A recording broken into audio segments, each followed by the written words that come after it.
Dear members of the International Society of Limnology, today I would like to quickly introduce you into the changes of the statutes of SIL, which we like to have approved by you.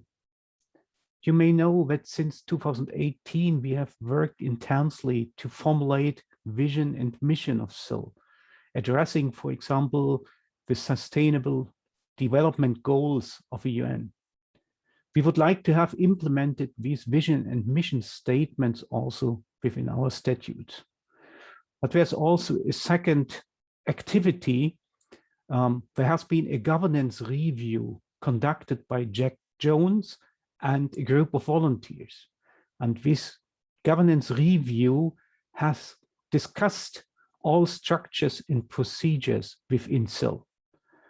And the governance review committee has delivered a report with suggested changes in structures and procedures. And a few of these suggestions need to be implemented also by a change of our statutes. We ask you to approve 4 major changes.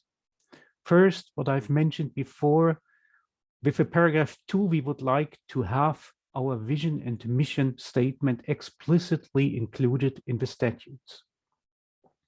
Second, with paragraphs 10 and 11, we would like to ask for an expansion of the executive board of SIL to 4 vice presidents and 4 early career research members. This is simply reflecting the fact that the executive board is still a board of volunteers, simply meaning that the enormous work we have to conduct to develop SIL in the long term needs more creativity and more manpower. And therefore, we think it is justified to have more people, more SIL members involved. We also describe explicitly which of the committees are standing so permanent within the SIL structure and in which way we can create ad hoc new committees to serve specific needs. This is summarized in paragraph 12.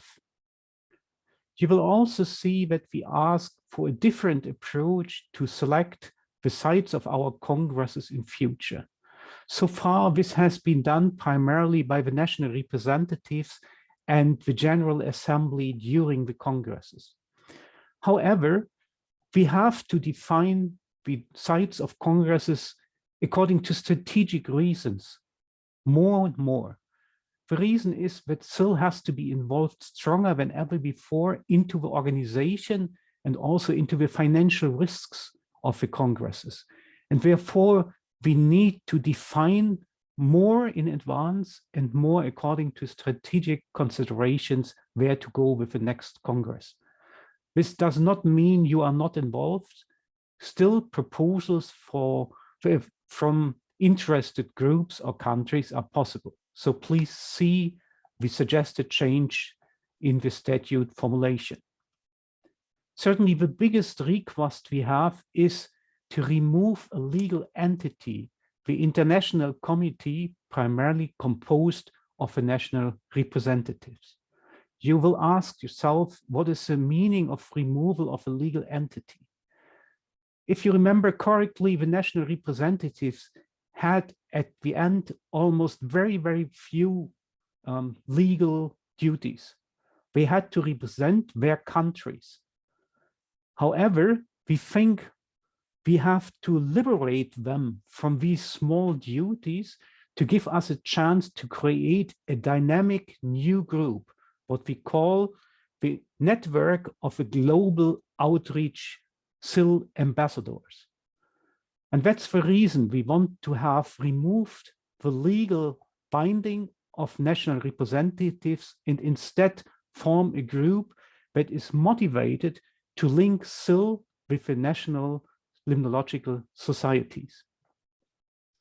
We ask for the approval of all these changes, and we will discuss all modifications and all consequences from the modifications, both in the meeting of the national representatives and during the Global Assembly, while we meet virtually during the Korea Congress. So please keep the 23rd of August in your calendar and take the opportunity to raise your hand there and discuss issues you find are important. So again, I would like to ask you for approval of these statute changes, and I hope to see you all during these events during the Congria Congress. Thank you.